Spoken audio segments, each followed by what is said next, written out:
ଆମେ ତ ପୁରା ସାବିତ୍ରୀ ହେଇପାରିବୁନୁ ନା ଆମେ ତ ପୁରା ସାବିତ୍ରୀ ହେଇପାରିବୁନୁ ନା ଆମେ ତ ପୁରା ସାବିତ୍ରୀ ହେଇପାରିବୁନୁ ନା।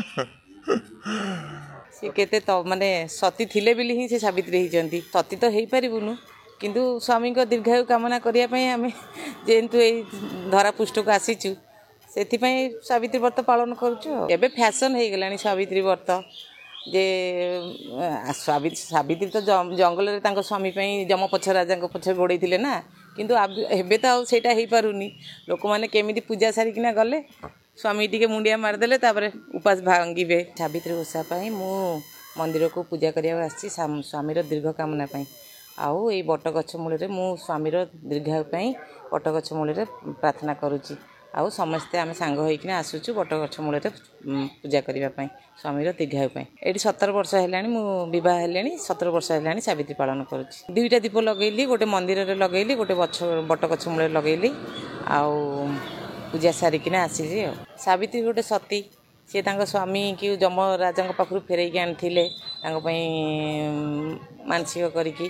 ଆଉ ବହୁତ ତପସ୍ୟା ବି କରିଥିଲେ, ତାଙ୍କ ଯମରାଜାଙ୍କ ସାଙ୍ଗରେ ବି ଲଢ଼ିଥିଲେ।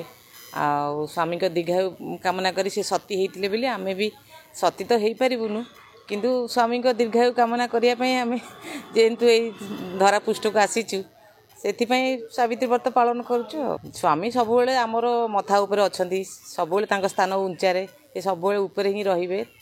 ମୁଣ୍ଡିଆ ଆମର ଓଡ଼ିଆର ପରମ୍ପରା ଅଛି, ଆମେ ଗାଧୋଇ ପାଧେଇକି ଆସିକି ସିନ୍ଦୁର ଟିକେ ଲଗେଇ ସାରିଲା ପରେ ସ୍ୱାମୀକି ଯାଇକିନା ଟିକେ ମୁଣ୍ଡିଆ ମାରୁ।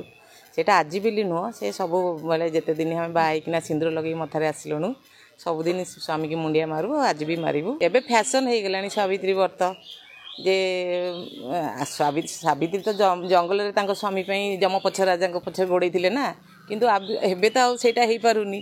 ଲୋକମାନେ କେମିତି ପୂଜା ସାରିକିନା ଗଲେ ସ୍ୱାମୀ ଟିକେ ମୁଣ୍ଡିଆ ମାରିଦେଲେ ତାପରେ ଉପାସ ଭାଙ୍ଗିବେ।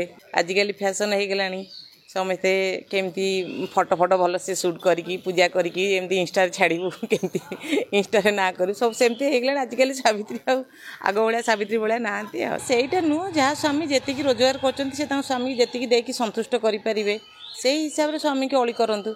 ଆଉ ଆମେ ତ ପୁରା ସାବିତ୍ରୀ ହେଇପାରିବୁନୁ ନା ସେ କେତେ ମାନେ ସତୀ ଥିଲେ ବୋଲି ହିଁ ସେ ସାବିତ୍ରୀ ହେଇଛନ୍ତି।